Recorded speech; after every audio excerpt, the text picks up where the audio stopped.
Assalamualaikum, bertemu kita kembali. Untuk sesi kali ini saya akan menerangkan sambungan kepada penerangan bab 2, iaitu bagi subtopik 2.3, iaitu keseimbangan pasaran. Sebelum itu kita tengok objektif pengajaran kita. So di akhir pengajaran ini kami mengharapkan pelajar dapat menerangkan proses keseimbangan dan seterusnya menentukan keseimbangan pasaran dengan menggunakan jadual, rajah dan seterusnya fungsi. Seterusnya perkara yang kita akan melihat ialah kita harapkan pelajar dapat menerangkan perubahan keseimbangan pasaran, kesan perubahan permintaan sahaja, perubahan penawaran sahaja dan seterusnya perubahan permintaan dan penawaran secara serentak. Okey, terlebih dahulu kita akan melihat maksud keseimbangan pasaran. Dari segi maksud keseimbangan pasaran ini ialah satu keadaan di mana apabila harga dan kuantiti tidak berkecenderungan untuk berubah. Di mana apabila harga dan kuantiti diminta pada masa itu sama dengan harga dan kuantiti yang ditawar pada suatu tingkat harga tertentu. Dengan kata lainnya, pada suatu tingkat harga yang tertentu, kuantiti diminta pada masa itu sama dengan kuantiti yang ditawar. Dari segi persamaan kita boleh tuliskan juga sebagai QD sama dengan QS. QD bermaksud kuantiti diminta, QS kuantiti ditawar. Dari segi rajah ataupun keluk, petunjuk kepada keadaan keseimbangan pasaran apabila persilangan berlaku di antara keluk permintaan dengan keluk penawaran. Titik persilangan antara kedua-dua keluk permintaan dan keluk penawaran tersebut, maka disitulah berlakunya ataupun dikatakan berlakunya keseimbangan. Dan pada titik keseimbangan itu kita dapat tandakan sebagai titik E ya. Okey, daripada jadual permintaan dan penawaran ini, cuba lihat kepada keadaan keseimbangan, di mana keseimbangan dikatakan berlaku apabila kuantiti ditawar sama dengan kuantiti diminta.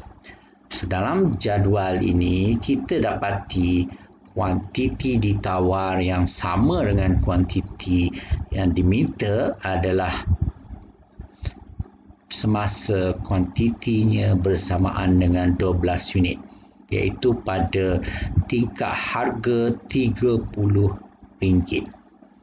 Maksudnya semasa harga RM30, kuantiti yang ditawar oleh pengeluar ke atas sesuatu barang itu bersamaan dengan 12, dan pada masa itu juga kuantiti yang diminta oleh pengguna bersamaan dengan 12 unit. Jadi kita boleh tulis pada masa itu QD sama dengan QS, dan ini menunjukkan bahawa apabila QD sama dengan QS pada tingkat harga RM30 inilah dikatakan tingkat harga keseimbangan yang bersamaan dengan RM30.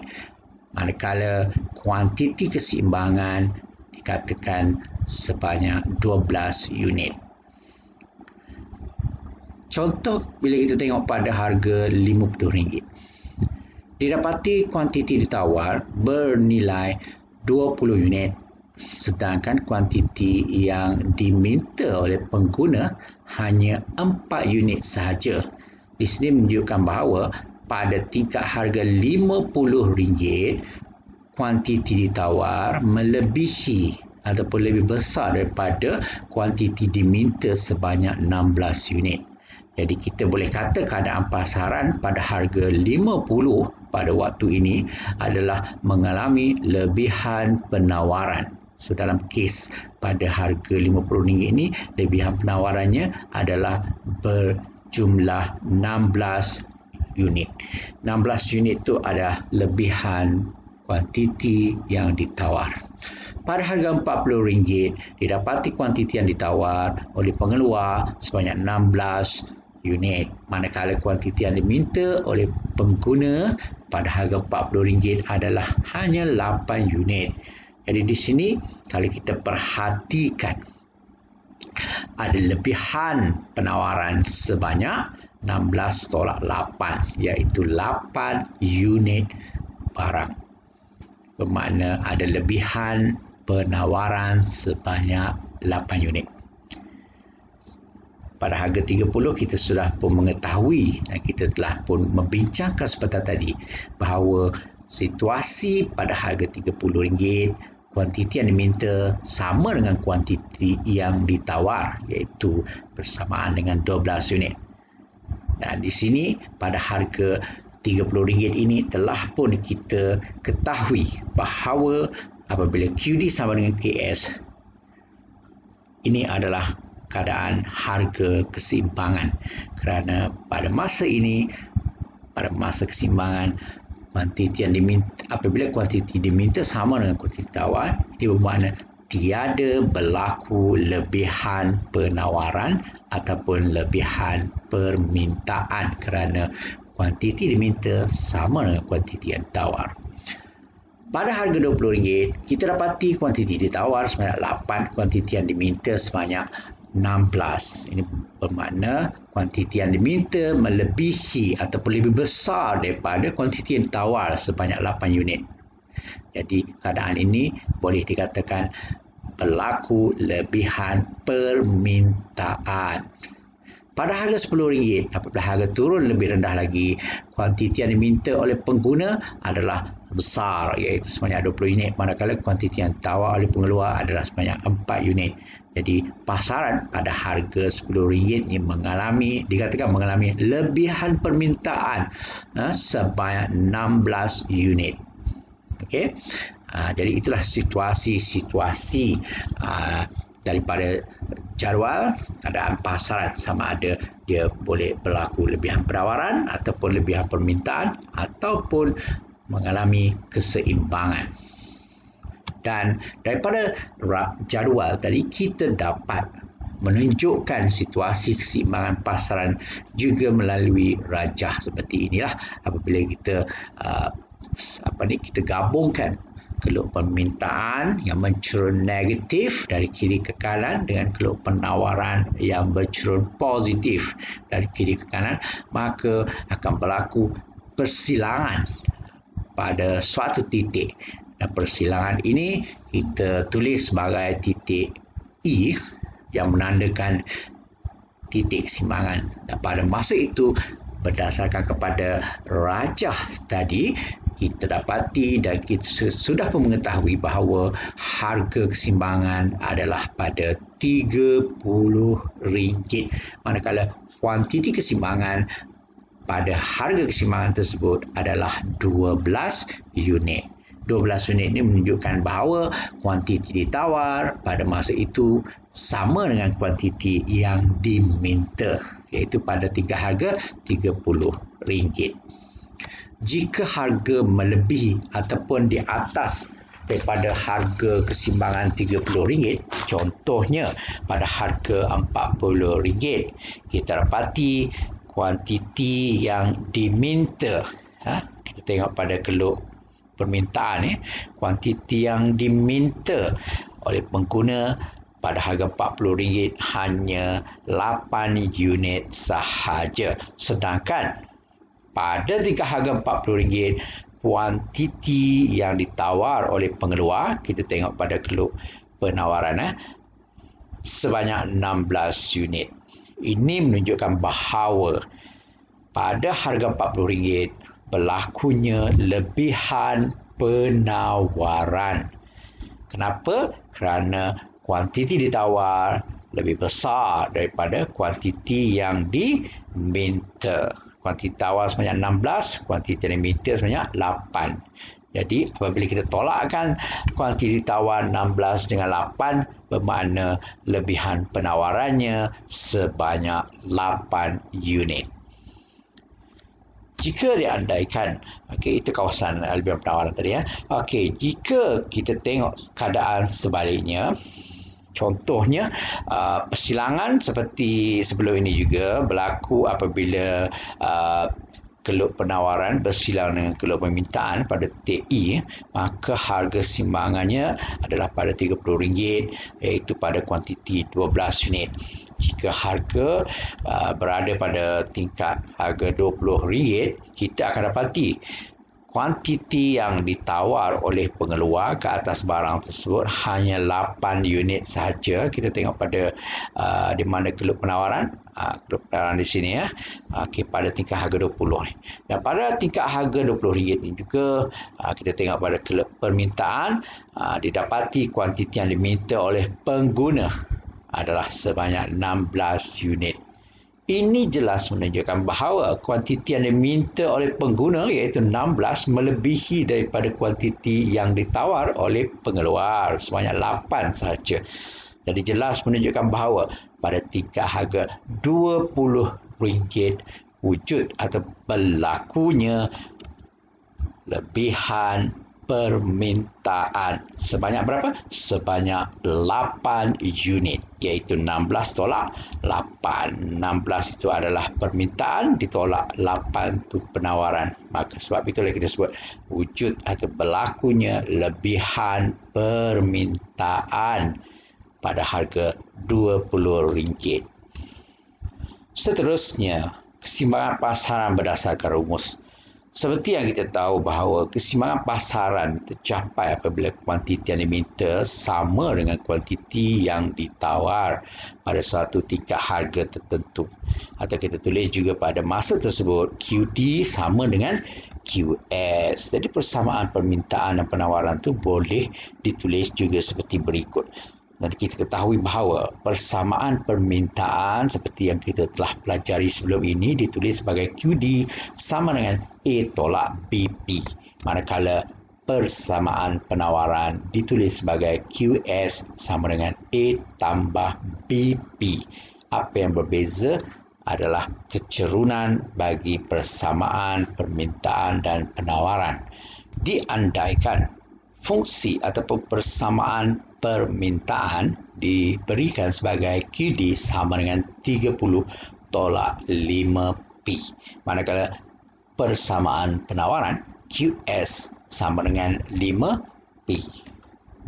Jadi penyelesaiannya disebabkan syarat keseimbangan bagi sesebuah pasaran itu dicapai apabila QD sama dengan QS. Maka dengan itu apabila QD sama dengan QS, kita akan samakan kedua-dua persamaan permintaan dengan persamaan penawaran. Okey, disebabkan QD sama dengan 30 tolak 5P, maka 30 tolak 5P ini samakan dengan fungsi penawaran 5P. Dan akhirnya kita akan memperolehi tingkat harga keseimbangan adalah pada RM3. Apabila kita memperolehi tingkat harga keseimbangan sebanyak RM3, kita masukkan tingkat harga keseimbangan RM3 itu ke dalam salah satu persamaan, sama ada persamaan permintaan QD ataupun persamaan penawaran QS. Okey, kita gantikan P sama dengan 3 yang kita peroleh itu ke dalam salah satu persamaan itu. Contohnya jika kita masukkan pada persamaan permintaan. Okey, persamaan permintaan ditulis sebagai 30 tolak 5P. Jadi disebabkan P kita sudah dapat 3, jadi negatif 5 darab dengan 3. Maka kita dapatlah kuantiti diminta pada tingkat harga RM3 adalah bersamaan dengan 15 unit. 15 unit. Jadi kita boleh membuat rumusan bahawa harga keseimbangan adalah RM3 manakala kuantiti keseimbangan sebanyak ataupun berada pada 15 unit. Perubahan keseimbangan pasaran. kita lihat dulu kes pertama, perubahan dalam permintaan sahaja. Yang kedua, kita tengok perubahan dalam penawaran sahaja. Dan yang seterusnya, kita akan melihat perubahan dalam permintaan dan penawaran secara serentak. Perubahan dalam permintaan sahaja. Pada asalnya, keseimbangan dicapai pada titik E apabila keluk penawaran S bersilang dengan keluk permintaan D pada tingkat harga keseimbangan PO dan kuantiti keseimbangan QO. Apabila perubahan dalam permintaan berlaku, contohnya keluk permintaan beralih secara selari ke sebelah kiri, di mana keluk permintaan beralih daripada D ke D2, maka kita akan dapati titik keseimbangan baru akan juga berubah ataupun beralih daripada titik E ke titik E2. Maka dapati harga keseimbangan telah pun makin berkurang daripada PO kepada P2, manakala kuantiti keseimbangan semakin kecil ataupun semakin berkurang daripada Q0 kepada Q2. Manakala jika perubahan dalam permintaan sahaja yang melibatkan peningkatan permintaan akibat faktor-faktor dalam yang boleh mempengaruhi permintaan sehingga keluk permintaan beralih ke sebelah kanan, contohnya berlakunya peningkatan dalam citarasa pengguna, berlakunya peningkatan dalam pendapatan pengguna dan sebagainya. Jadi dia akan mempengaruhi peralihan keluk permintaan. Dari keluk permintaan akan beralih ke kanan daripada keluk permintaan D kepada D1. Apabila keluk permintaan beralih ke D1, maka keluk permintaan baru D1 yang bersilang dengan keluk penawaran, kita akan perolehi titik keseimbangan baru, iaitu pada titik E1, dan harga keseimbangan baru telah pun meningkat daripada P0 kepada P1, manakala kuantiti keseimbangan baru beralih ataupun berubah ataupun semakin meningkat daripada Q0 kepada Q1. Panahnya seperti yang ditunjukkan. Okey, ini perubahan dalam permintaan sahaja. Dan seterusnya ialah perubahan permintaan sahaja bertambah.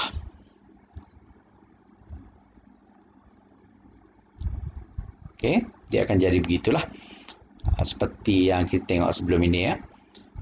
Apabila keluk permintaan sahaja bertambah, keluknya akan beralih ke sebelah kanan daripada D0 pada D1. Maka titik keseimbangan pun berubah daripada E0 kepada E1, dan harga keseimbangan meningkat daripada P0 kepada P1, dan kuantiti keseimbangan juga turut meningkat daripada Q0 kepada Q1. Okey, kes permintaan sahaja yang berkurang. Contohnya keseimbangan asal pada titik E0 apabila keluk penawaran S0 ni bersilang dengan keluk permintaan D0 pada titik keseimbangan E0, maknanya harga keseimbangan adalah pada P0 dan kuantiti keseimbangan pada Q0. Apabila permintaan berkurang, permintaan sahaja yang berkurang, maka keluk permintaan akan beralih ke sebelah kiri secara selari daripada DO kepada D2. Peralihan titik keseimbangan peralihan keluk permintaan ke sebelah kiri ini kita dapat memperolehi titik keseimbangan baru dicapai pada titik E1 apabila keluk penawaran S0 ni bersilang dengan keluk permintaan baru D2. Jadi titik keseimbangan E1 ni menyaksikan bahawa harga keseimbangan berubah atau semakin berkurang daripada P0 kepada P1, dan titik keseimbangan berkurang daripada Q0 kepada Q1. Okey. Okey, contoh soalan. Kita bincang satu contoh soalan dengan menggunakan gambar rajah yang sesuai. Okey, di sisi gambar rajahnya, di mana Pak Hasim menegaknya harga, Pak Hasim mendatanya adalah kuantiti. Huraikan kesan terhadap keseimbangan pasaran ayam daging. Okey, apakah berlaku pada keseimbangan pasaran ayam daging jika ataupun bila yang pertama sekali kempen atau persatuan pengguna menyatakan bahawa pengambilan ayam yang berlebihan akan menimbulkan masalah kesihatan. Ini akan menyebabkan kesan yang tidak baiklah kepada kesihatan, kan. Jadi kita tengok dulu penerangan macam mana kita nak buat lakaran keluk, peralihan keluk, keseimbangan, seterusnya macam mana kita nak menghuraikan dia. Kita memulakan huraian kita dengan menceritakan tentang situasi keseimbangan asal dahulu. Keseimbangan asal dicapai apabila keluk penawaran S0 ni bersilang dengan keluk permintaan asal DO pada titik keseimbangan asal pada E0. Dan sudah pasti harga keseimbangan asalnya pada PO dan kuantiti keseimbangan asal adalah pada QO. Ini situasi permulaan sebelum sesuatu perkara itu berlaku. Mana situasi awal. And then kita terus rujuk kepada kehendak soalan yang mengatakan kempen-kempen oleh persatuan pengguna ni mengakibatkan pengambilan ayam berlebihan, mengakibatkan masalah kesihatan. Jadi ini akan mempengaruhi mungkin dari segi citarasa pengguna lah, keinginan pengguna untuk membeli ataupun membeli daging ayam ni secara berlebihan, kerana takutkan kemudaratan yang mungkin berlaku ke atas kesihatan mereka, maka ia akan mempengaruhi keluk permintaan. Keluk permintaan pengguna akan beralih ke sebelah kiri secara selari daripada DO kepada D1. Dan apabila keluk permintaan D1 yang beralih ini bersilang dengan keluk penawaran, maka titik keseimbangan baru akan dicapai pada titik E1, titik keseimbangan E1 yang baru. Dan harga keseimbangan turun daripada PO kepada P1 dan kuantiti keseimbangan berkurang daripada Q0 kepada Q1.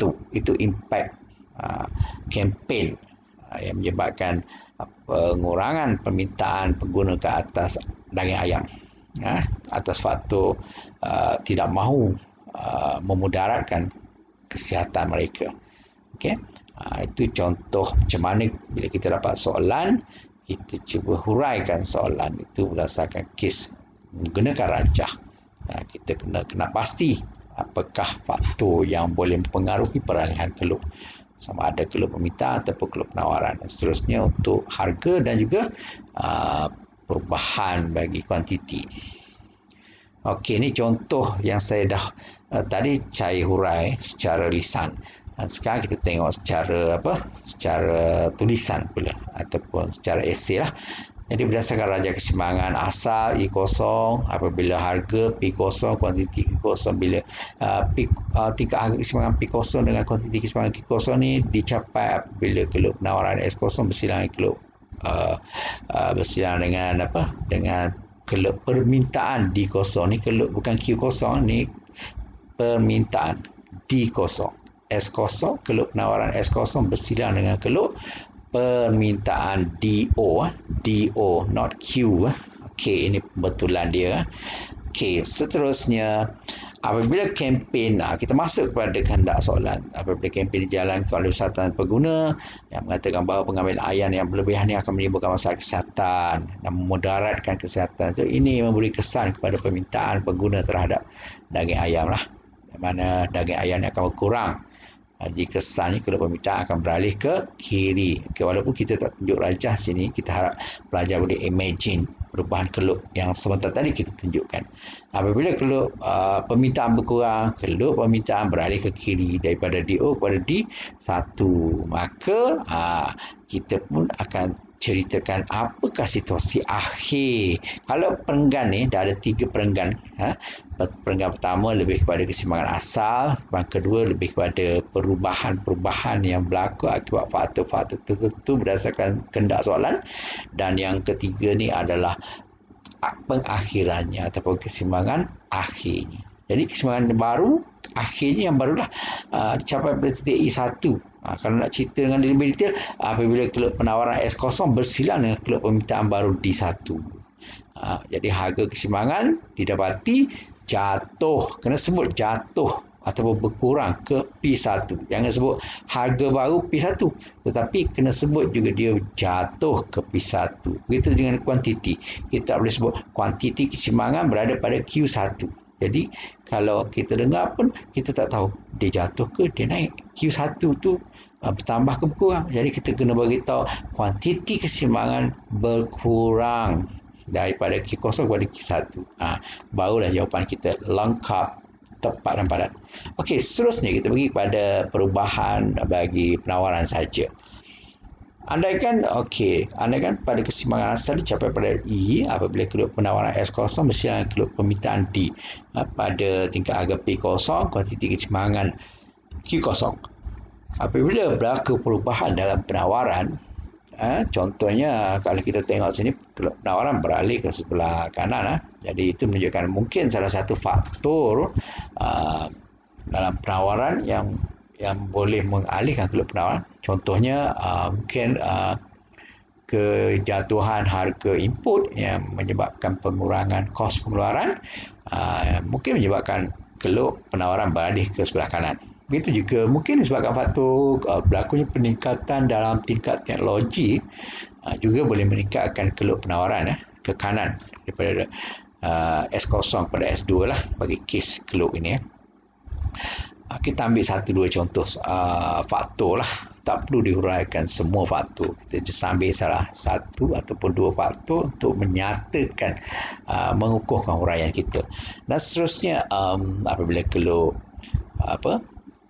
penawaran baru S2 yang beralih tu silang dengan keluk permintaan D, maka titik keseimbangan baru dicapai pada titik E2 dan harga keseimbangan baru semakin berkurang lah ke P2, daripada P0 kepada P2, manakala kuantiti keseimbangan berubah meningkat daripada Q0 kepada Q2.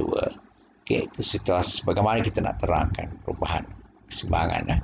Dan sebaliknya lah, jika perubahan penawaran itu melibatkan peralihan keluk penawaran ke sebelah kiri, mungkin atas faktor meningkatnya kos pengeluaran, meningkatnya harga input, berkurangnya tingkat teknologi, dasar kerajaan. Contoh dasar kerajaan mungkin keluk penawaran yang beralih ke kiri mungkin disebabkan kerajaan mengenakan cukai.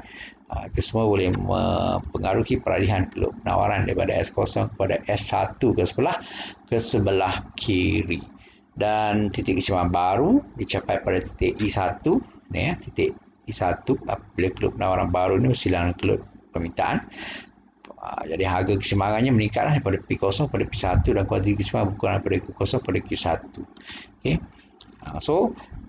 Begitulah gerakan-gerakan keluk bagi perubahan penawaran. Okey, seterusnya kita tengok perubahan penawaran saja apabila dia bertambah. So, macam tadi lah, keseimbangan dicapai pada E0 pada tingkat harga P0 pada kuantiti keseimbangan Q0 apabila keluk penawaran S0 bersilang dengan keluk permintaan D0 lah. Jadi bila keluk penawaran bertambah, mungkin ada faktor yang sebut tadi kan, mungkin disebabkan oleh kemajuan tingkat teknologi, bilangan pengeluar bertambah, macam-macam lah kan. Jadi dia mengalihkan keluk penawaran daripada S0 kepada 1. Titik keseimbangan baru dicapai pada titik E1 apabila keluk penawaran baru S1 bersilang dengan keluk permintaan DO ni. S1 silang dengan DO. Jadi harga keseimbangan jatuh kepada P1 dan kuantiti keseimbangan meningkat kepada Q1. Kalau sebut kepada Q1 tak payah sebut dari Q0 kepada Q1. Terpulanglah kepada pelajar nak terang macam mana. Yang penting ada disebut meningkat ke berkurang ke, itu kena sebut. Okey. Ini bagi kes penawaran yang di mana penawaran sahaja bertambah. Sebeginilah keadaan dia. Okey. Jadi anak panah itu juga perlu dibuat untuk menyokong uraian kita lah supaya nampak jelas peralihannya. Okey, seterusnya bagi penawaran sahaja yang berkurang. Okey. Jadi keseimbangan biasa dicapai pada titik S0 apabila keluk penawaran S0 bersilang dengan keluk permintaan DO pada tingkat harga keseimbangan asal PO kuantiti keseimbangan asal QO. Jadi apabila keluk penawaran berkurang, penawaran saja yang berkurang ni mungkin akibat kita beritahulah apakah faktor yang menyebabkan. Mungkin bilangan peluang semakin berkurang, teknologi semakin merosot, ada subsidi. Kalau kita serta subsidi semakin dikurangkan, maka dia beralih ke kiri. Kalau subsidi diberikan, dia beralih ke kanan kan. Jadi faktor-faktor satu, dua, beberapa saja seperti selalu. Jadi kita beritahulah S0 beralih ke sebelah kiri pada S1. Maka persilangan baru, titik kesimbangan baru dicapai pada I1 dan harga kesimbangan meningkat ke P1, kuantiti kesimbangan berkurang ke Q1.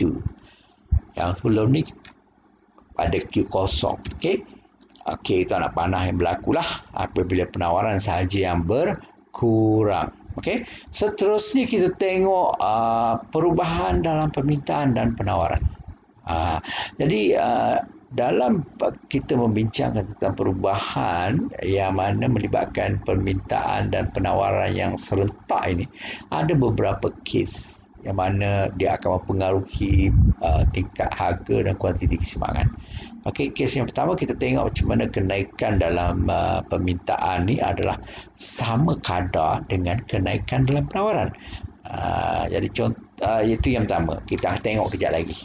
Yang kedua, kenaikan permintaan dia melebihi kenaikan dalam penawaran. Maknanya dua-dua tu meningkat, tapi kenaikan permintaan tu lebih besar impaknya, kesannya berbanding dengan kenaikan dalam penawaran. Kalau atas tu kedua-dua mengalami kenaikan tapi dengan kadar yang sama. Okey. Yang ini kadar berbeza. Permintaan melebihi kenaikan penawaran. Kenaikan permintaan lebih besar lah. Yang ketiga, kenaikan dalam penawaran pula melebihi kenaikan dalam permintaan. Maknanya penawaran pula yang besar mengalami kenaikan berbanding kenaikan permintaan. Dua-dua tu berubah, tapi penawaran yang besar. Okey, yang keempat. Pengurangan permintaan melebihi pengurangan penawaran. Maknanya apa? Kedua-dua keluk permintaan penawaran itu mengalami pengurangan. Maksudnya dia beralih ke sebelah kiri. Tetapi kadar pengurangan permintaan itu lebih besar daripada pengurangan penawaran. Kita akan tengoklah kejap lagi. Yang kedua, pengurangan penawaran melebihi pula pengurangan permintaan. Maknanya bagi kes ini penawaran pula yang berkurang dengan kadar yang besar berbanding dengan permintaan pun berkurang, tapi tak sikitlah pengurangan permintaan. Pengurangan penawaran itu besar. Kita cuba tengok kenaikan yang pertama tadi. Kes yang pertama tadi, kenaikan permintaan dan penawaran pada kadar yang sama.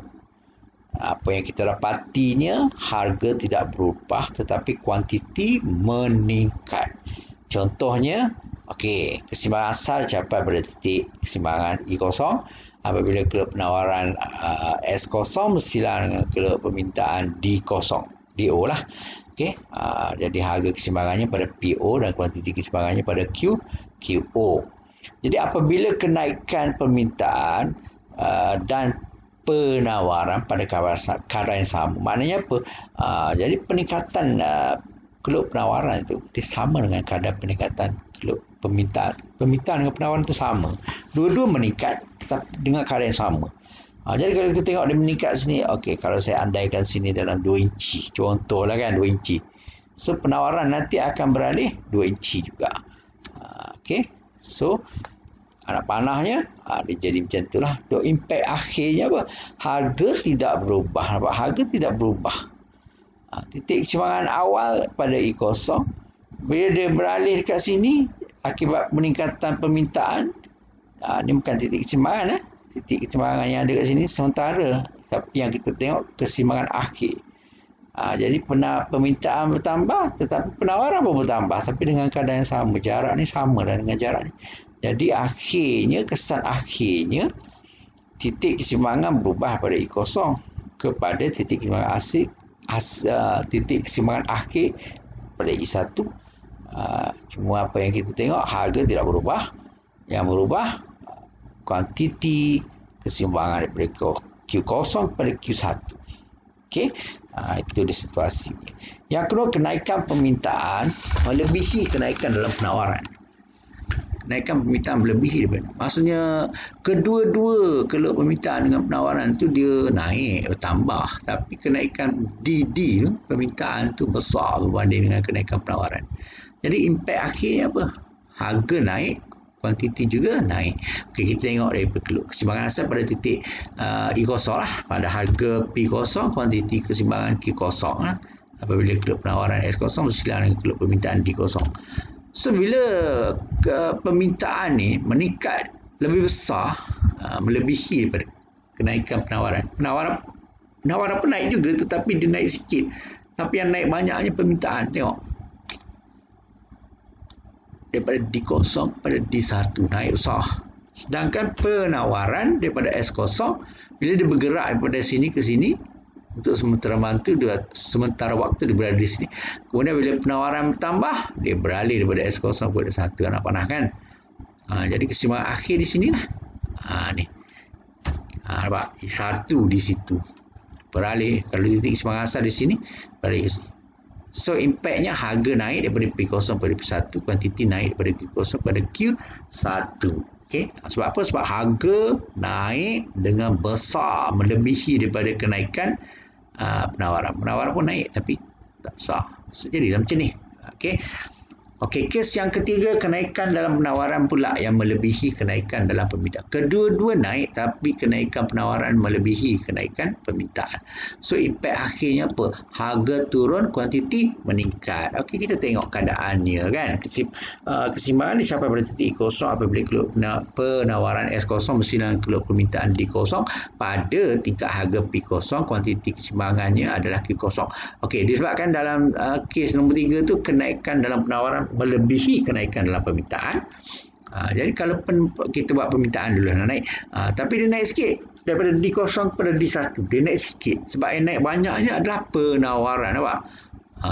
Dia naik daripada titik keseimbangan sini kan, dia naik sikit sebab permintaan, lepas tu penawaran tu naik banyak.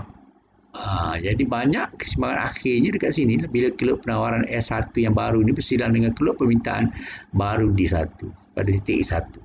So pada titik keseimbangan E1 tu maknanya harga keseimbangannya pada P1 lebih rendah.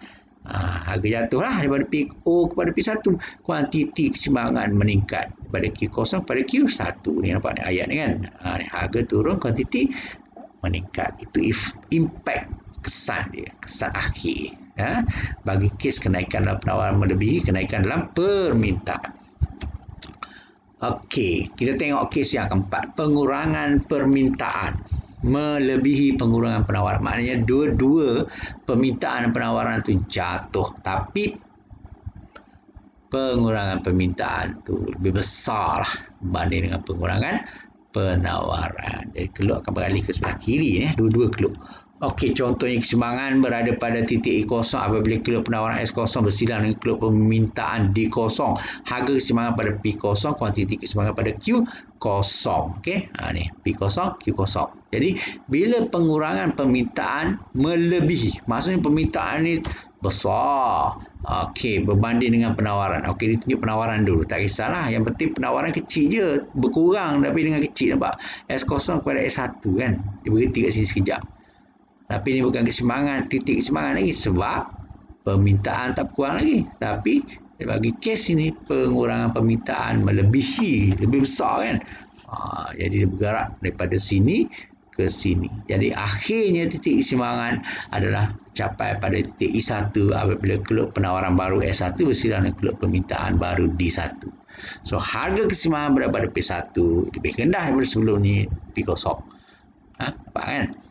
Manakala kuantiti keseimbangan kurang daripada Q0 kepada Q1.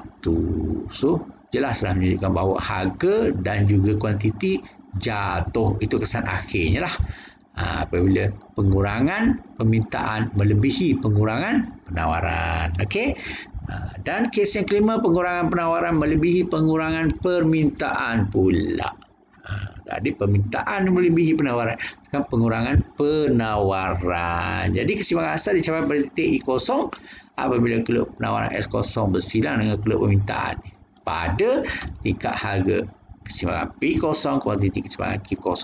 Okey, bila pengurangan, dua-dua pengurangan tapi penawaran melebihi, lebih besar pula. Kita tengok penawaran besar kan, daripada S0 pada S1. So dia beralih daripada sini ke sini. Tapi kita tak boleh dapat titik keseimbangan kat sini sebab dia akan beralih, berkurang balik ni. Pengurangan permintaan. Permintaan berkurang tapi dia kurang kecil sajalah. Sebab pengurangan penawaran tu melebihi daripada pengurangan permintaan. Dua-dua berkurang tapi pengurangan permintaan tu kecil je. Impak akhirnya apa seperti yang tertulis kat atas ni, harga meningkat, kuantiti berkurang. Okey, kita tengok kalau penawaran baru S1 bersilang kalau permintaan baru D1 pada titik keseimbangan I1, maka harga didapati meningkat, dapat harga naik daripada PO kepada P1, kuantiti keseimbangan berkurang daripada Q0 pada Q1. Satu topik 24 ni menceritakan tentang lebihan pengguna, lebihan pengeluar. Kalau kita nak menguasai, memahami, kita kena tengok dulu definisi atau apakah maksud lebihan pengguna. So dari segi maksud, dari segi takrifan, definisinya, lebihan pengguna ni ialah faedah yang diperoleh oleh pengguna. Sebab ada lebihan pengguna. Faedah yang diperoleh oleh pengguna apabila terdapat perbezaan di antara dua harga. Iaitu pertama, harga yang sanggup dibayar oleh pengguna tu dengan harga yang sebenarnya dibayar. Atau begitu tulis kat sini, harga keseimbangan pasaran lah. Harga keseimbangan ni ialah harga yang sebenarnya lah. Sebab itu harga keseimbangan yang dijual di pasaran. Jadi pengguna akan bayar berdasarkan harga keseimbangan kan. Harga sebenarnya dia bayar. Itu kita panggil harga sebenar. Tapi ada dua lah. Pengguna ni perbezaan antara dua harga. Satu harga yang sanggup dibayar oleh pengguna tu dengan harga yang sebenarnya dibayar. Ataupun harga keseimbangan. Okay. Dan biasanya dia harga yang sanggupnya lebih besar daripada harga keseimbangan. Jadi sebab tu dia dikatakan menerima faedah. Tapi faedah ni diterima oleh pengguna, okay, sebab dia lebihan pengguna. Okey, kita nak tengok mendalami, nanti kita tengok mengenai rajah lah. Tapi sekarang ni kita nak tengok dulu definisi lebihan pengeluar pula satu lagi. Lebihan pengeluar ni, hak pengeluar ni kan, bukan hak pengeluar, maksudnya dia berkaitan dengan pengeluar. Dia faedah juga. Kalau kita tengok lagi maksud definisi, lebihan pengeluar ialah faedah. Kalau sebelum ni lebihan pengguna ni faedah yang diperoleh oleh pengguna. Tapi dekat lebihan pengeluar ni maknanya faedah yang diperolehi oleh pengeluar lah. Yang dinikmati oleh pengeluar. Apabila terdapat perbezaan antara dua harga juga. Iaitu perbezaan antara harga keseimbangan. Harga keseimbangan ni harga yang sebenarnya ditawar. Bila kita sebut pengeluar, kita tak boleh sebut permintaan. Harga sebenarnya ditawar oleh pengeluar. Ataupun harga sebenarnya yang dijual di pasaran. Sebab harga sebenarnya dijual tu harga keseimbangan lah. Kan? Dengan harga yang sanggup ditawarkan oleh pengeluar. Jadi lebihan pengeluar ni ringkas katanya beza antara harga di pasaran dengan harga yang sanggup ditawarkan oleh pengeluar. Pengeluar sanggup tawarkan ni dia berbeza dengan harga pasaran sebab dia melibatkan kos dia, tengok kan. So dia tawarkan berapa. Itu harga yang sanggup ditawar. Okey, bila pengeluar berkaitan dengan penawaran lah. Okey, kita tengok selepas kita tengok definisi, kita cuba tengok rajah pula. Kita tengok rajah bagi lebihan pengguna dulu. Okey, keseimbangan asal capai pada titik I apabila keluk penawaran S bersilang dengan keluk permintaan D lah. Okey. So dari segi konsepnya begitulah. So bila titik keseimbangan ni berada pada titik I, harga RM5 lah. Harga keseimbangan RM5. RM5 tu juga dikenal juga harga keseimbangan lah. Harga yang dijual. Okey, yang sebenarnya dijual kepada orang ramai kan di pasaran. Dan kuantiti keseimbangannya pada sebanyak 100 lah. Maksud 100 maknanya pada waktu itu permintaan sama dengan penawaran. Okey, so kita tengok. Cuba tengok kawasan tu. Nampak? Kawasan 3 segi yang berwarna biru tu. Kalau kita tengok kan, nampak ni kan. Kalau kita tengok ni, nampak tu. 3 segi ni lah sebenarnya kalau soalan tanya di mana kawasan lebihan pengguna, ni kawasan dia. luas tiga segi. Jadi dalam pengiraan matematik dia ada rumus lah. Untuk rumus ni rumus segitiga lah matematik ni. Okey. Setengah darab tapak darab tinggi. Setengah darab tapak darab tinggi. So kita tahu beza harga intercept ni dengan harga keseimbangan. Okey. Jadi kalau kita nak buat so kawasan ni dia kata kawasan dia berapa ni. Bila kita kata kawasan berguna, maknanya kawasan ini adalah lebihan antara harga yang sanggup dibayar dengan harga yang sebenarnya dibayar ataupun harga di pasaran, kan? So kita tengok dia punya mencari jumlah lebihan pengguna. So berdasarkan rajah tadi, rumus dia adalah seperti yang saya beritahu, luas tiga segi, iaitu setengah darab tapak darab tinggi. Kena tulis jelas. Ada orang dia tulis setengah darab T darab T. T itu apa? Kena sebutlah. T itu tapak tinggi, kan? Okay, and then kalau kita tengok pada sini tapaknya 100. Okay, kenapa 100? Kita tengok pada tapak ni, kan? Tapaknya daripada sini ke sini 100 lah. 100 darab kosong tapak ni, kan? 100 darab kosong 100 lah. Maknanya 100 tu kalau kita tengok sini kita boleh ambil terus kuantiti keseimbangan je lah. Kat sini kan awak ni. 100. Okey. So tingginya kalau kita tengok tingginya 10 tolak 5. So kalau kita undur balik 10 tolak 5 lah. Ni tinggi, ni tapak. Ni tapak ni tinggi, kan? Tinggi 10 tolak 5. Beza 10 dengan 5, 5 lah. 10 tolak 5, 5. So bila kita kira, kita akan dapat 250. Cuma saya nak mention awal-awal supaya pelajar jelas. Lebihan pengguna diukur dengan nilai RM. Jumlahnya ditulis sebagai RM. Dia dalam ringgit Malaysia lah jumlah RM. Sebab kita biasa jumpa pelajar akan tulis dia memang guna rumus ni. Dapat 250 tapi dia tulis unit pula kat sini. Salah. So dia bukan dalam ukuran unit, dia dalam ukuran ringgit Malaysia. Okey. So jumlah lebihan pengguna adalah keseluruhannya 250 lah. Jadi kita tulis gitulah, bila kita dapat tu kita tulis oleh itu ayat rumusan ni, kan. Lebihan pengguna sama dengan 250 RM. Okey, lebihan pengeluar pula. Lebihan pengeluar tadi apa definisi? Definisi ni adalah faedah terima oleh pengeluar, hasil perbezaan harga yang sanggup ditawarkan oleh pengeluar dengan harga yang sebenarnya di pasaran lah, ataupun yang ditawarkan di pasaran, kan.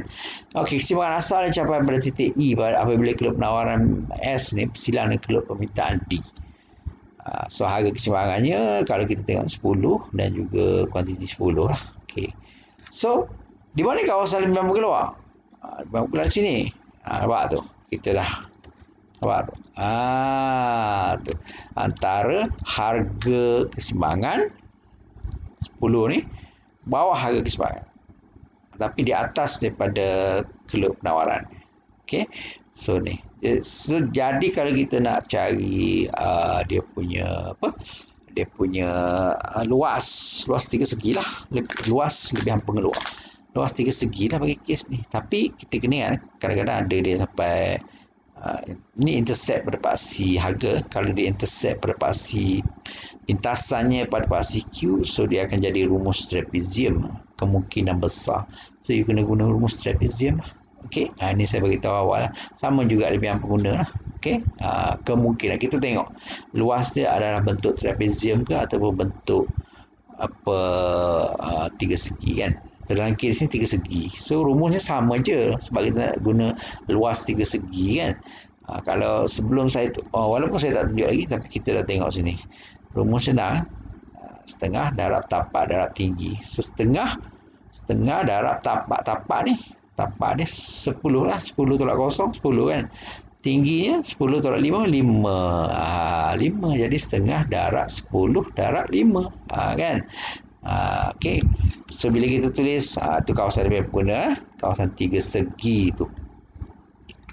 So kalau kita nak cari jumlah lebihan pengeluar, lebihan pengguna pula, lebihan pengeluar.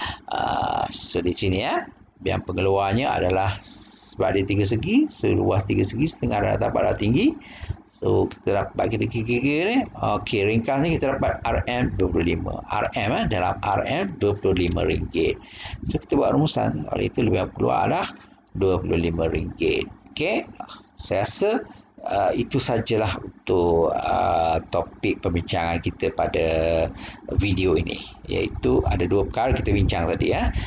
Yang pertama sekali keseimbangan pasaran, dan yang keduanya berkaitan dengan lebihan pengguna dan lebihan pengeluar. Okey, terima kasih.